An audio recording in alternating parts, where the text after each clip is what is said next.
Do not hire a virtual assistant for your insurance agency without watching this video.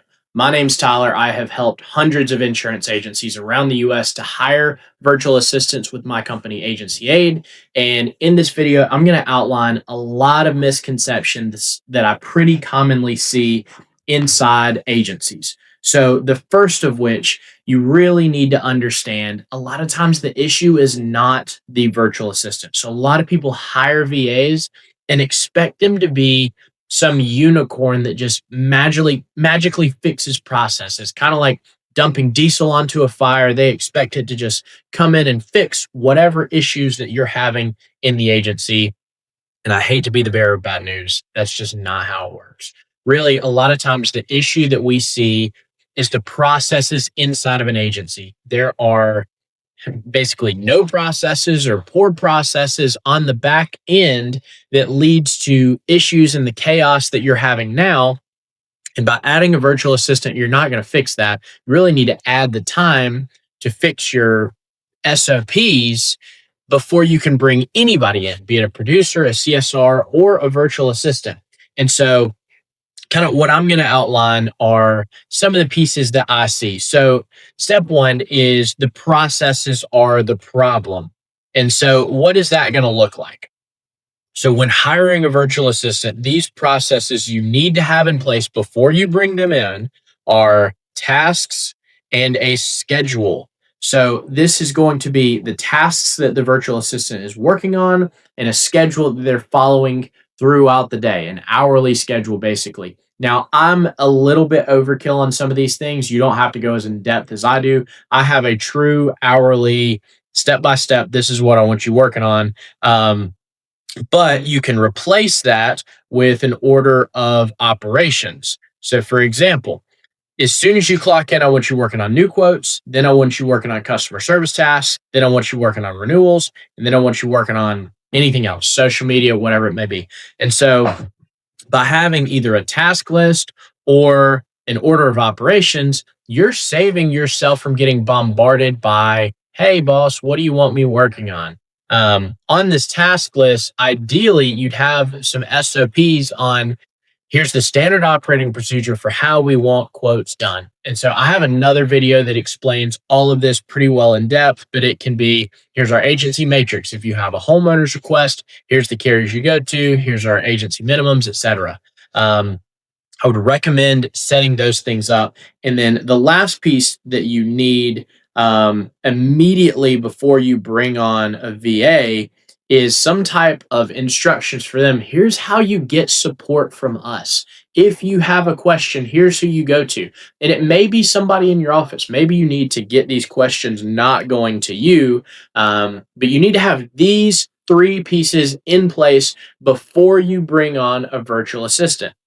So next, there's a few things you need to think about before bringing somebody on. These are what you have to do before they come in, but these are some mental shifts that you need to have to understand before bringing anybody in, much less a virtual assistant. So if a business is in chaos, if your agency is in chaos, a VA will not fix this. So without direction, you have to give somebody direction so that they know what to work on and what to fix. Think about it this way.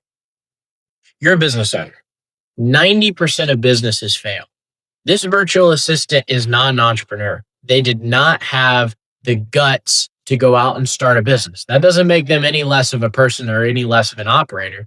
It just means you're an exceptional human, honestly. Like you have been willing to go do something really hard, and you're probably really good at making quick decisions. Your virtual assistant is just not that. They're not going to be you. They're not going to care as much about the business, but neither is any other employee. Your virtual assistant is going to be really proud to have this job because they're getting paid a lot more working for you than they are working for somebody in their local area. So they're going to care a ton, but they need direction from you. And so understand that a VA will not fix bad leadership. They will not fix absent processes. I can't spell today. They will not fix poor communication, and they won't fix an unclear vision. And that's the one, that's all on you. The vision is 100% defined by you, and nobody else can do that. A virtual assistant can help build out processes, they can help streamline communication inside the agency. They can even possibly help with delegation with tasks. Like you set them up as the quarterback inside the agency, and they're helping determine what goes where. But the vision, that's all on you. You have to determine here's what we're doing in the agency, here's where we are, here's where we're going, here's how we're going to get there. And so that's really going to be a gut check for you where you've got to build this out for your team.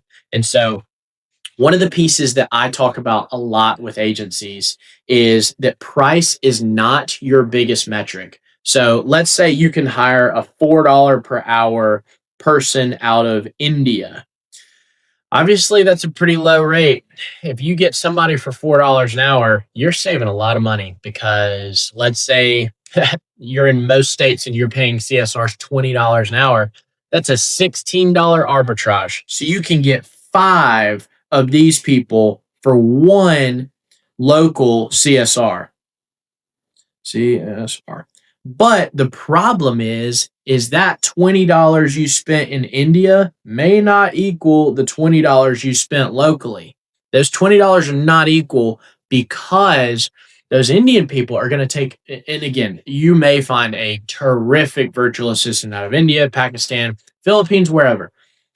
But they're just not going to have the experience inside the agency that your employee is going to have. So that's one of the nice pieces of going through an agency, kind of like mine, Agency Aid. We train all of our people inside of agencies. So either they learned inside my simulator that I built. I have a simulator that looks just like the carrier and rater sites that they're going to be working in. So they have actual experience looking at deck pages, deciding what piece of information they need, pasting it into the simulator, and getting a demo quote at the end so they know exactly what they're doing. Or we're hiring people that have experience. Tons of our virtual assistants have over 5 years of experience inside of agencies, and that's really hard to replicate. If you're just going and getting a run of the mill virtual assistant for as cheap as you can get them, they're not going to know these things. It's just going to take so much of your time to get them trained so that they can actually do the tasks that you hired them to do. See how you might have saved money on the front end, but on the back end, you're costing yourself so much time, and who's to know if they're even going to get it. So, what I would recommend measuring is outcomes. How much does it cost me to get this task done that I need done inside the agency? And is there anything to help ensure this happens over a long period of time? Again, with my company and some of the others, we have screen tracking softwares, we have managers. If you have a question, or if your virtual assistant has a question, hey, I keep getting kicked out when I'm trying to run this homeowner's quote. What do I do? They can reach out to my team rather than bogging down you and your staff. So our team can show them, hey, there's a CAT claim, but this is a new purchase. So you can exclude that on the prior owner. It doesn't count against this owner, et cetera. And so we can help with some of those things because my team has been doing it for years. They know exactly what they're doing. And so what I really recommend, look at outcomes and also factor in A players may be 25% more expensive, but if they're twice as productive, that's a pretty good difference. That's a pretty good arbitrage. And it's a lot more worth it to hire an A player as opposed to somebody that doesn't know what they're doing. And you're just trying to pray and teach them as much as you can. So my recommendations when hiring a virtual assistant, you really have to set up your tasks, your schedule, your order of operations, and how to get support before bringing them on. But you need to have the right mindset as it relates to hiring a person. So if you have any questions, leave a comment below or reach out to my team. You can go to agencyaid.com. We would love the chance to get to help you with your virtual assistants, and I'd love to get to help you grow your agency. So please like, comment, subscribe, and we will see you in the next video. Thanks.